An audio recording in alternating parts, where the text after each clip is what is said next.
आज आमचा अचानक ठरलेला प्लॅन काय आहे हे तुम्हाला पुढे व्हिडिओमध्ये पाहायलाच मिळेल. मी अश्विनी स्वागत करते तुमचं आपल्या छान अशा व्हिडिओ ब्लॉगमध्ये. तर आता तुम्ही म्हणताल हे काय आहे?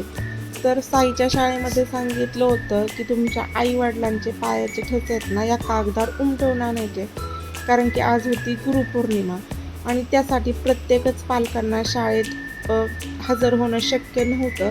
त्याच्यामुळे त्यांना सांगितलं होतं की वडिलांचा उजवा पाय आणि आईचा डावा पाय असे त्या दोघांचे ठसे उमटून आणायचे आणि त्याची शाळेतच पूजा करायची. त्याच्यामुळे आम्ही सकाळी सकाळीच या कामाला लागलो होतो. म्हटलं ते कुंकवाचे ठसे ते लगेच वाळतील, त्याच्यामुळे मग सकाळीच पहिलं तर हे काम करून घेतलं. आता बऱ्याच मुलांनी असं केलं होतं की पायाचे पेन्सिलनी चित्र काढून त्याच्यावर कलर वगैरे करून आणले होते, पण म्हटले हे सोपं काम आहे त्याच्यामुळे हेच करावं. तर आता त्याला पण शाळेत जायचं होतं, त्याच्याच डब्याची तयारी करत होते. गॅस तर काय अजून 8-10 दिवस झाला आलाच नव्हता. तर बघा छान अशी कांद्याची पाते ना चुलीवर करून घेतली आणि त्यानंतर ना चपात्या करायच्या होत्या. तर कांद्याची पात कोणाकोणाला आवडते हे नक्कीच कमेंट करून सांगा. मला तर कांद्याची पात भरपूर अशी आवडते, पण आज उपवास होता तर साईचा डबा वगैरे पॅक करून दिला आणि बाकीच्यांचा पण चहा चपातीचा नाश्ता झाला होता. सकाळी छान अशी देवपूजा करून घेतली आणि त्यानंतर बाकीच्या कामांना सुरुवात केली. तर बघा बाहेर आहे ना कृष्णाचं खेळायचं काम चालू होतं, कारण की कसं होतं साई शाळेत जातो ना त्यावेळेस त्याला घरात करमत नाही आणि आमच्या वस्तीत बरीचशी लहान लहान मुलं आहेत ना ती मग खेळायला येत असतात.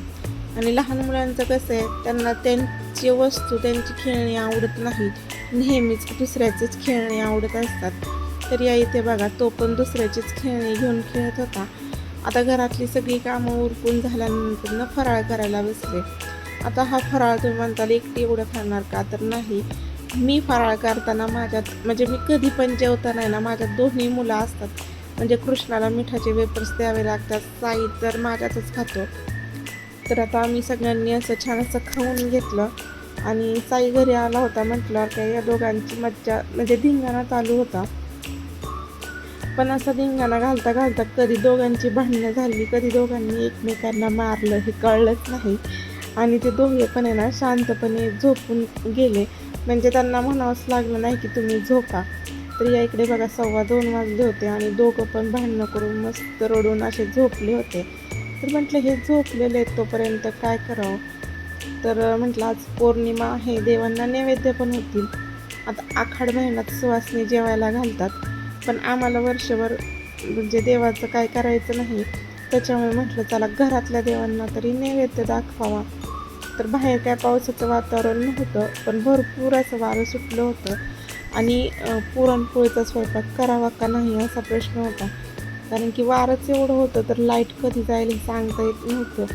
आणि लाईट जर गेली तर मग स्वयंपाक कसा मग चुलीवरच करावा लागणार. पण झालं असं की लाईट गेली नाही आणि सगळा जो काही स्वयंपाक आहे ना तो सगळा शेगडीवरच झाला. तर मला हे कुटाण्याचं काम अजिबात आवडत नाही. आधी कुकरला डाळ लावायची, मग त्याची वाफ काढायची आणि त्यानंतर परत पातेल्यामध्ये डाळ शिजायला घालायची. तर हे भरपूर कुटाण्याचं काम होतं. तर त्याच्यामुळे आधीच डाळ पातेल्यात शिजायला घातलेली चांगली. तर असो डाळ शिजत होती त्याच्यामुळे त्याच्यानंतर छोटी मोठी कामं करून घेतली, जसं की पीठ वगैरे मळणं, गूळ चिरणं हे करून झालं. आणि त्यानंतर यातलं जे पाणी होतं ना ते सगळं काढलं. आता त्यात गूळ घालून मी डाळ छान अशी परतून घेते. आणि अचानक ठरलं कसं, कारण की सगळं सामान घरातच होतं, जसं की आपल्या घरच्या हरभऱ्याची डाळ, गूळ पण घरी होता, बेसन पीठ पण होतं. तर म्हटलं आज पोळ्या करून घ्याव्यात.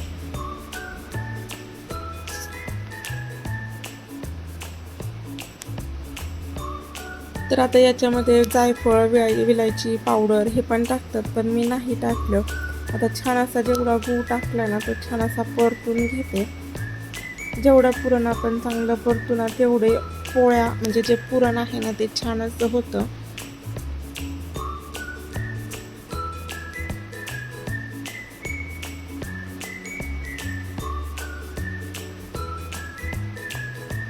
तर असं म्हणतात की ज्यावेळेस आपण जो चमचा किंवा उलटणं आहे ना ते आपण पुरण परतता असताना डाळ ते परतत असताना त्याच्यावर जर उभं केलं की ते झालं असं समजायचं. तर आमचं पण म्हणजे पुरण परतून झालं होतं, आता फक्त वाटायचं बारीक होतं. पुरण वगैरे झाल्यानंतर लगेच त्याच्यावर गुळवणी करायला ठेवली आणि भात कुकरला लावायचा होता. आता एवढ्या तांदळाचं तर भात काय करायचं नव्हतं. आम्ही 50 किलोचं गोणी घेतलेली आहे तांदळाची. जो वरती तांदूळ काढला ना तोच थोडासा पाखळून घेतला आणि कुकर लावून दिला. तोपर्यंत बाहेरची कामं केली. घरं झाडणं, बाहेरचं झाडणं, कपडे काढून आणणं, म्हशी पाणी पाजणं, त्यांना खायला टाकणं, ही सगळी कामं केली. तोपर्यंत एकीकडे पुरण वाटायचं काम चालू होतं. आता मी पुरण वाटायच्या भानगडीत पडत नाही, कारण की पुरण वाटायला भरपूर टाईम जातो. नाही बाकीची कामं कोण करणार असं होतं. तर बघा कृष्णाचं छान असं खेळणं चालू आहे बाहेर. तोपर्यंत माझा चहा पण आला होता. आता चहा सगळ्यांना देते आणि तोपर्यंत दूध तापायला ठेवते. एका शेगडीवर भरपूर काही काम झालं आणि ज्यावेळेस गॅस असतो ना त्यावेळेस इकडे यायचा आम्ही कंटाळा करतो की चला बाबा हा आहे गॅसवर होईल.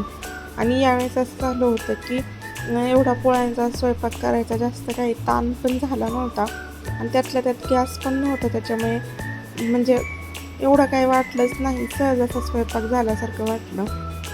आता आमटीसाठी जे जे मसाले लागतात ना ते सगळे डबे बाहेर न्यायचं, म्हणजे भरपूर पसारा होतो. त्याच्यामुळे ना सगळे एका ताटात काढलं आणि त्यानंतर ना आमटी फोडणी दिली. आता या आमटीची रेसिपी तुमच्यासोबत शेअर करायची होती, पण मला फोन आला होता त्याच्यामुळे त्याचं काही शूट घेतलं नाही.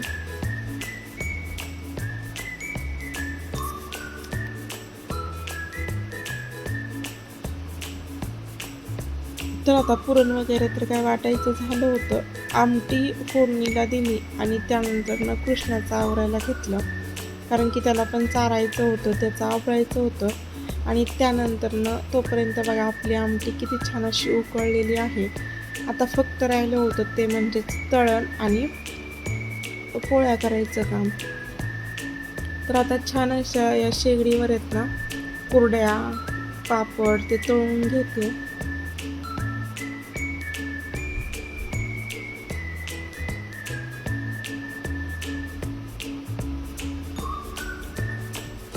तर बघा कढईभर कसा नाचणीचा पापड फुललेला आहे. हे पापड आहेत ना मला मावशीने दिलेले आहेत.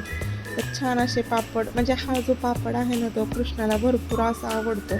मग मी 2 दिवसातून तो तळत असते. बघा त्या पापडासाठी तो कसा माझ्यापाशी येऊन थांबला आहे. तर या इकडे सगळे पापड कुरडे तळून झाले. आता आला भज्याचा नंबर. तर भजी पण पटकन अशी करून घेते, म्हणजे पोळ्या करायला मोकळं, कारण की फक्त पोळ्याच करायच्या आल्या होत्या. तर शेगडीला इतका व्होल्टेज होता त्याच्यामुळे माझ्या थोड्याशा कुरड्या खाली होत्या, त्या करपून गेल्या. त्याच्यामुळे मी असं केलं की जी शेगडीची तार आहे ना ती ठेवली आणि त्याच्यावर कढई ठेवली. पण त्याच्यामुळे झालं असं की कढईतलं जे तेल आहे ना ते तापलंच गेलं नाही. आता इथं असं नाही ना की गॅस कमी जास्त करायचा.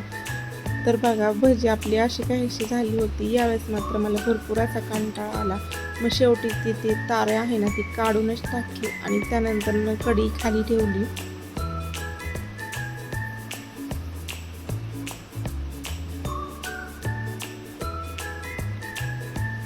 आणि मंद आचेवर ज्यावेळेस आपण भजी तळून घेतो ना ती खरंच खरपूस अशी होतात, म्हणजे आतून पण ती छान अशी तळलेली जातात.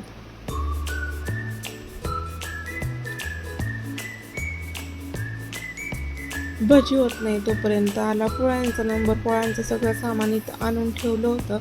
तर मग पटकन दोघींकडून पोळ्या करून घेतल्या, म्हणजे त्यांनी लाटून दिल्या आणि मी भाजून घेतल्या. आणि निवद मात्र आम्ही शेवटी केले होते, कारण की जेवायला लगेच कोणीच नव्हतं. त्याच्यामुळे म्हटलं सगळ्या पोळ्या करून घ्याव्यात आणि मग त्यानंतर नैवेद्य करून घ्याव्यात, कारण की फक्त घरातल्या देवांनाच नैवेद्य दाखवायचे होते.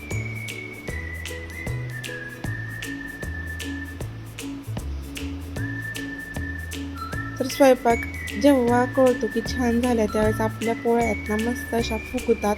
त्यावेळेस वाटते की चला आपला स्वयंपाक हा मस्त झालेला आहे.